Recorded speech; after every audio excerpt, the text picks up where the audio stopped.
Vamos falar sobre corpo, formato de corpo, o nosso corpo, para que a gente depois possa entender como pode se vestir para valorizar esse corpo que a gente habita, ok?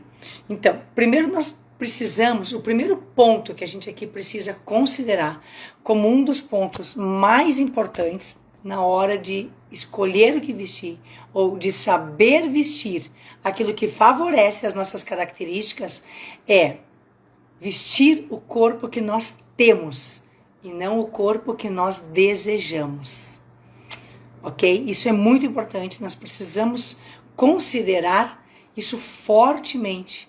Por quê? Quando a gente sai em busca de vestir um corpo que a gente idealiza, um corpo que a gente deseja muito ter e ainda não tem, acabamos vestindo de forma equivocada, acabamos vestindo roupas que não favorecem o corpo que nós já temos, porque estamos em busca de vestir um corpo que desejamos. E é relevante demais considerarmos que nós não temos o corpo que desejamos, algumas de nós. Então nós precisamos aprender a olhar para o corpo que nós temos, até que a gente alcance essa transformação, se for o desejo de alguma de vocês, porque se não for também está tudo bem. A gente precisa considerar fatores importantes, pontos importantes para poder fazer escolhas assertivas, para que a gente realmente saiba vestir o nosso corpo, porque nós somos bombardeadas o tempo inteiro por informações, por padrões, por modelos que muitas vezes não é o nosso, não é a nossa realidade, não condiz com o formato de corpo que nós temos, com valorizar essas características. Quando a gente não tem consciência, a gente acaba agindo de forma equivocada em relação a todas essas informações que a gente tem.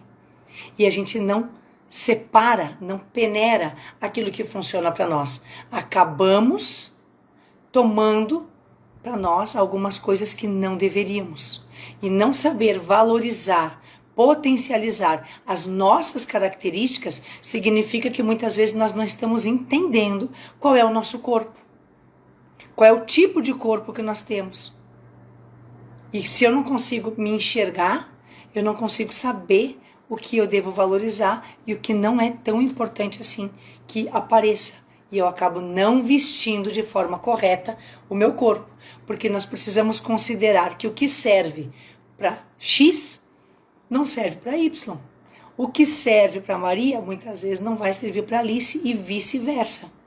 E quantas vezes eu tenho trabalhado fortemente isso em algumas clientes em relação à distorção da nossa imagem. A gente não consegue ver a beleza que já carrega. A gente não consegue ver a nossa potencialidade, a nossa característica que deveria ser mais valorizada e muitas vezes algumas características ou a característica que não deveria ser tão evidenciada assim. E aqui eu não falo só de gosto pessoal, eu falo de características sim. Eu falo de entendermos qual é o formato do nosso corpo e quando a gente entende esse formato de corpo, a gente sabe exatamente o que fazer e o que não fazer.